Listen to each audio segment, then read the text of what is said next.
नमस्कार नीमच टुडे में आपका स्वागत है। खबरें शुरू करो उससे पहले नजर डालते हैं आज की हेडलाइंस पर। वकीलों का विरोध प्रदर्शन चौथे दिन भी जारी, शहर में निकाली मौन रैली। नीमच में खनिज विभाग की ताबड़तोड़ कार्रवाई, तोड़ा 5 साल का रिकॉर्ड। 1 साल की मेहनत जलकर राख, किसानों की आंख में आंसू। सब्जी मंडी गेट के सामने अस्थायी दुकानदारों का आतंक, पहले दुकान के सामने लगाया ठेला, फिर दौड़ा चाकू से हमला करने। नीमच में औरंगजेब का अत्याचार, इतिहास के पन्नों से सनसनीखेज खुलासा, देखे नीमच टुडे। चलिए शुरुआत करते हैं खबरों की। नए न्यायालय भवन में शिफ्टिंग को लेकर वकीलों का विरोध चौथे दिन भी जारी है। वकीलों ने शहर में मौन रैली निकाली और अपनी नाराजगी व्यक्त की। उनका कहना है कि जब तक बैठने की उचित व्यवस्था नहीं होती वे नए भवन में नहीं जाएंगे। नए न्यायालय भवन में शिफ्टिंग को लेकर वकीलों द्वारा चलाया जा रहा विरोध प्रदर्शन चौथे दिन भी लगातार जारी है। वकीलों का आरोप है कि नए न्यायालय भवन में वकीलों के बैठने के लिए उचित व्यवस्था नहीं की गई, जिसके कारण वे पूरी तरह से वहां शिफ्ट होने के लिए तैयार नहीं है। जिला अभिभाषक संघ के कहना है कि जब तक वकीलों के बैठने के लिए उचित स्थान नहीं मिल जाता तब तक पुराने न्यायालय भवन से नए भवन में शिफ्ट नहीं होंगे। आज विरोध के दौरान वकीलों ने शहर में एक मौन रैली का आयोजन किया और अपनी नाराजगी व्यक्त की। रैली के दौरान वकीलों को सामाजिक संगठनों ने समर्थन दिया और उनकी रैली पर पुष्प वर्षा की। जिला अभिभाषक संघ के अध्यक्ष मनीष जोशी ने कहा कि हमारी मांगे पूरी तरह जायज है और जब तक हमारी मांगे पूरी नहीं होती तब तक हम क्रमबद्ध विरोध प्रदर्शन जारी रखेंगे। देखिए, मांग को लेकर हमारी बातचीत अभी जारी है।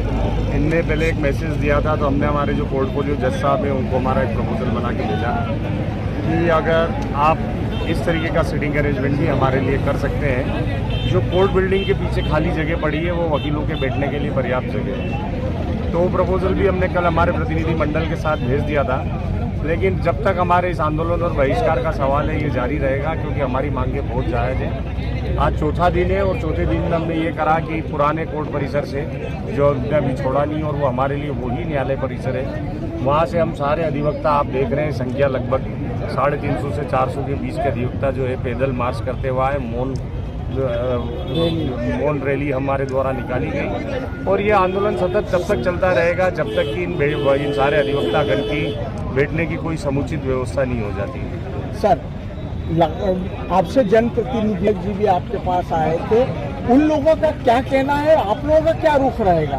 देखिए, सबने मदद का आश्वासन दिया है, लेकिन आज चौथा दिन हो गया और ऐसा कहीं से प्रतीत हो नहीं रहा कि हमारी बैठक की समुचित व्यवस्था का कोई आश्वासन या ऐसा कोई सिग्नल हमें मिल नहीं रहा, जिससे हमारी भी ये मजबूरी है कि हमें इस आंदोलन को सतत जारी रखना पड़ेगा और हमें लगातार संघर्षरत रहना पड़ेगा। क्रमिक भूख हड़ताल वाली बात भी की जा रही है।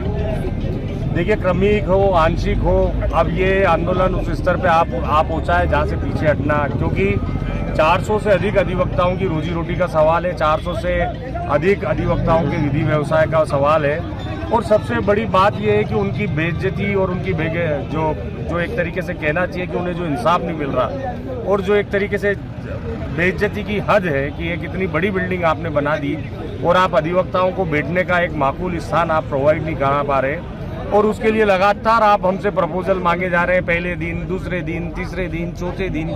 ये देश वो देश है जहां आतंकवादियों के लिए रात को 3-3 बजे सुप्रीम कोर्ट खुली है। तो आखिर ऐसी कौन सी मुसीबत है कि आपका नीमच के अधिवक्ताओं की 450 अधिवक्ताओं की एक जायज मांग पर आपका ध्यान नहीं जा रहा? ऐसा उसमें क्या एरर है? आप लोगों के हाथ की बात है, आप विद इन सेकंड इस समस्या को सॉल्व कर सकते हैं, लेकिन सिर्फ इनकी हठधर्मिता है कि ये चाहते हैं कि ये इसी तरीके से संघर्ष चलता रहे तो चलता रहेगा। कलेक्टर हिमांशु चंद्रा के निर्देशन में खनिज विभाग ने अवैध उत्खनन, परिवहन और भंडारण के खिलाफ सख्त कार्रवाई की। विभाग ने इस साल 225 प्रकरण दर्ज किए और 1.86 करोड़ रुपए का जुर्माना वसूला। इस वर्ष जिले को 56.30 करोड़ रुपए का राजस्व प्राप्त हुआ, जो पिछले 5 वर्षों में सर्वाधिक। नीमच जिले के कंजाड़ा गांव में विद्युत विभाग की लापरवाही के कारण किसानों के गेहूं में आग लग गई, जिससे 2 किसानों का बड़ा नुकसान हुआ है। बताया जा रहा है कि विद्युत विभाग की लापरवाही के चलते हादसा हुआ है। नीमच जिले के कंजाड़ा गांव में विद्युत विभाग की लापरवाही के कारण किसानों के खेत में रखे गेहूं में आग लगने से भारी नुकसान हुआ है। घटना में 2 किसानों के गेहूं जलकर खाक हो गए। स्थानीय किसानों ने विद्युत विभाग पर लापरवाही का आरोप लगाते हुए कहा कि विभाग की नाकामी के कारण उनका बड़ा नुकसान हुआ है।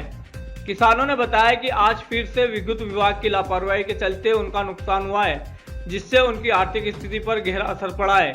उनके अनुसार आग लगने के कारणों की जांच होनी चाहिए और जिम्मेदारों के खिलाफ कार्रवाई की जानी चाहिए। किसानों ने प्रशासन से मांग की है कि उनके गांव में फायर ब्रिगेड की सुविधा उपलब्ध कराई जाए ताकि भविष्य में इस तरह की घटनाओं से बचा जा सके। इस घटना के बाद गांव के किसान काफी परेशान हैं और जल्द से जल्द इस समस्या का समाधान चाहते हैं। 100 बोरी हमारा 100-150 बोरी का ढेर था, सब भर गया है। हमने कल इकट्ठे किए सब और आज हुआ ये सब विद्युत विभाग की लापरवाही के कारण। सही कर दो, बड़ी लाइन है, विभाग की लापरवाही है। और अगर किसी किसान का समय पे जमा नहीं होता है तो विद्युत विभाग आके उसका थेफ्ट बनाती है और आज ये स्थिति होते हुए विद्युत विभाग ध्यान नहीं लगा रहा है सब। ये जो आग लगी है ये बिजली विभाग की वजह से लगी है और ये पिछले 5-7 साल से हर साल आवेदन दे रहे हैं, उसके बाद कोई ध्यान नहीं लगाते हैं। और ये छोटे से पैसों के लालच में बिजली विभाग वालों ने जो एक खंभा दूसरी जगह लगा हुआ था, उन लोगों ने पैसे के लालच में इन्होंने बाहर निकाला और ये आज ये नुकसान हो, इसका भरपाई कौन करेगा। बिजली विभाग से यही निवेदन है कि इसका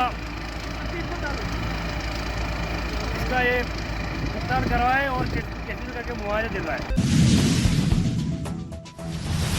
यहाँ वक्त एक ब्रेक का, ब्रेक के बाद दिखाएंगे कुछ और खबरें।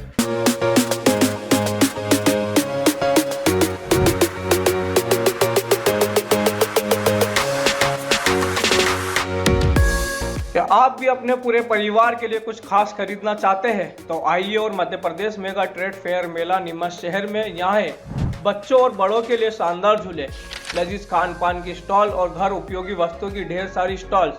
विशेष आकर्षण के तौर पर महिलाओं के लिए नई नई ज्वेलरी, कॉस्मेटिक आइटम्स और बहुत कुछ। यहाँ मिलेगी कानपुर की चप्पलें, readymade hosiery item, flower decoration, steel और फाइबर की सेल, हैंडलूम और क्राफ्ट की दुकानें और बच्चों के लिए बेहतरीन खिलौने और गिफ्ट आइटम्स, वो भी बाजार से बेहद कम दामों में। आइए और मुंबई चौपाटी की मशहूर बेलपुरी, कोटा के सुपर सॉफ्टी पॉपकॉर्न, ताजे फलों का जूस, उज्जैन की फेमस मटका कुल्फी और बहुत कुछ स्वादिष्ट खाने का लुत्फ उठाइए। समय सुबह 11 बजे से रात 10 बजे तक। स्थान पुरानी नगर पालिका मैदान, बंगला नंबर 60 नीमच। यहाँ है एक सुनहरा अवसर जहाँ आप खरीदारी के साथ साथ मजेदार मनोरंजन का भी आनंद ले सकते हैं। तो देर मत कीजिए, परिवार के साथ आइए और मेले का आनंद लीजिए। ब्रेक के बाद आपका स्वागत है। नीमच के सब्जी मंडी गेट के बाहर अस्थायी ठेले वालों और स्थायी दुकानदारों के बीच बड़ा विवाद सामने आया। दुकान के सामने ठेला लगाने को लेकर हुए झगड़े में ठेले वाले ने चाकू से हमला करने की कोशिश की। घटना के बाद स्थायी व्यापारियों में भारी आक्रोश है और उन्होंने प्रशासन से तुरंत कार्रवाई की मांग की। हटाने की बोलने पे क्या है कि गाली गलौज करते हैं, लेकिन आज सारी सीमाएं लांघते हुए आज चाकू लेके हमारे ऊपर दौड़ा है। इसका एक मोटिव होता है कि हमें डरा धमका के और ये इसका ठेला वहीं रहता है। अगर आपको चाकू लग जाओगे ना तो बिल्कुल नहीं समझने के लिए मोटिव सामने नहीं चाहिए।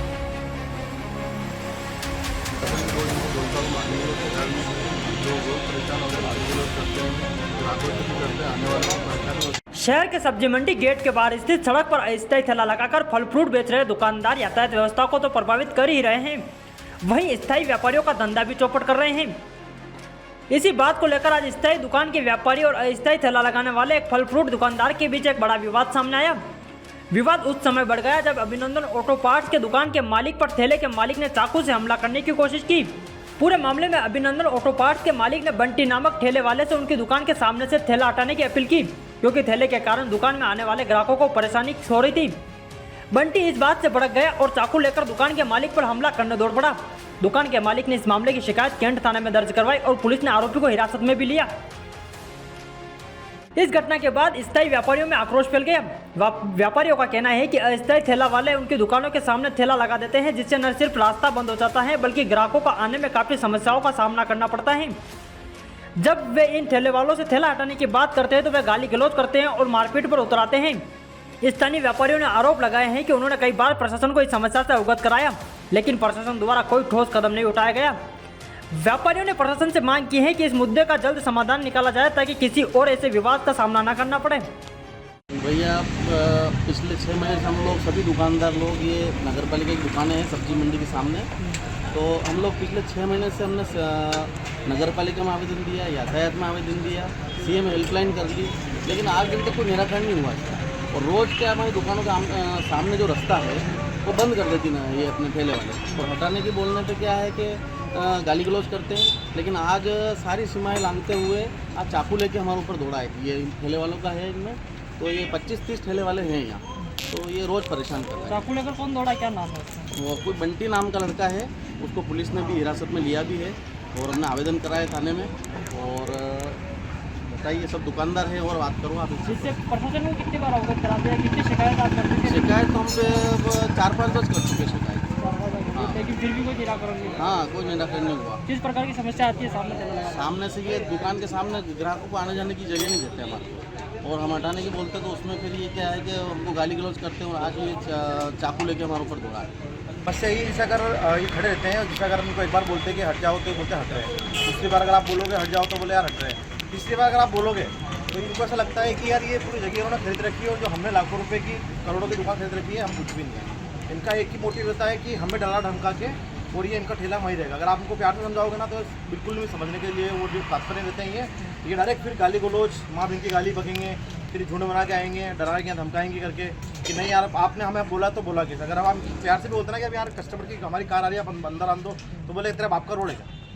फिर अगर हम जैसे ही इनको बोले कि यार आप इस तरीके से बात कर रहे हो, तो फिर वही 4-5 जने आके वो डराना धमकाना बोले निकाल देंगे माँ बहन की गालियाँ। अब हम तो गाली बक नहीं सकते, हम तो व्यापारी लोग हैं, हमारे भी कस्टमर आते हैं। तो कितनी बार आवेदन दे चुके हैं, सीएम हेल्पलाइन कर चुके हैं, बाकी यहाँ पर कोई नहीं आता देखने। नगर पालिका के कुछ लोग आते हैं तो इनसे पैसे लेके वो इनको कुछ अभी आप क्या चाहते हैं, प्रशासन से किस तरह की अपील करेंगे? हटवाओ इनको सबको, यही चाहते हैं इनको जगह दूसरी दी जाए। हम इनके भी लिए कि ये गरीब है, इनको भी कमाना खाना, हमें भी कमाना खाना है, बट ऐसा नहीं कि अगर हम ही इनको बोलें कि आप ही कमाओ तो हम गरीब हो जाएंगे ना। ये सबको अपने अपने हित के लिए देखना पड़ेगा। तो ये गवर्नमेंट का बनता है कि गवर्नमेंट को इनको जगह कहीं और अलॉट करनी पड़ेगी। ठीक है, आपका नाम? वसीम खान नाम है और मेरी शॉप आइसोलेशन मोबाइल। दुकान खोलते से पैदा हो रही है यहाँ पे। मेन समस्या ठेले वालों की यातायात से प्रभावित हो रहा है। शासन भी रोज़ इनको बोलता वो मानने के लिए तैयार नहीं है। लोग रोज़ परेशान हो रहे हैं, गाली गलौज करते हैं, ग्राहकों से भी करते हैं, आने वालों को परेशानी होती है। तो लेने की कौन लड़ेंगे, लेने का इतना समय नहीं है व्यापारियों के पास। आज भी गरीबी के साथ चाकू लेके आ रहा है, हमला करते हैं, कोई घटना हो जाती है, इसलिए कौन जिम्मेदार है? ये चीज़ें हटनी चाहिए, शासन को ध्यान देना चाहिए। ठीक है, आपका?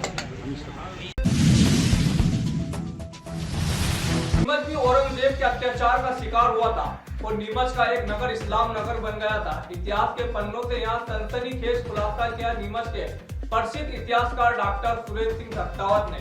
नीमच का कौन सा नगर जिससे औरंगजेब ने बनाया था इस्लाम नगर, और कौन था वहाँ युवराज जो बन गया था इस्लाम। चलिए चलते चलते नजर डालते हैं आज की हेडलाइंस पर।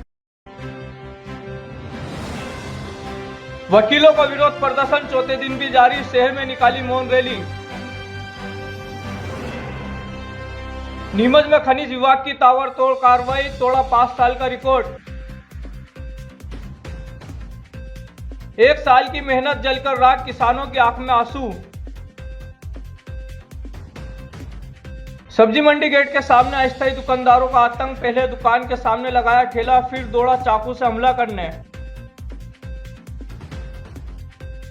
नीमच में औरंगजेब का अत्याचार, इतिहास के पन्नों से सनसनीखेज खुलासा, देखे नीमच टुडे। आज की खबरों में फिलहाल इतना ही, तो इजाजत दीजिए राजा कुरैशी को और आप देखते रहे नीमच टुडे न्यूज।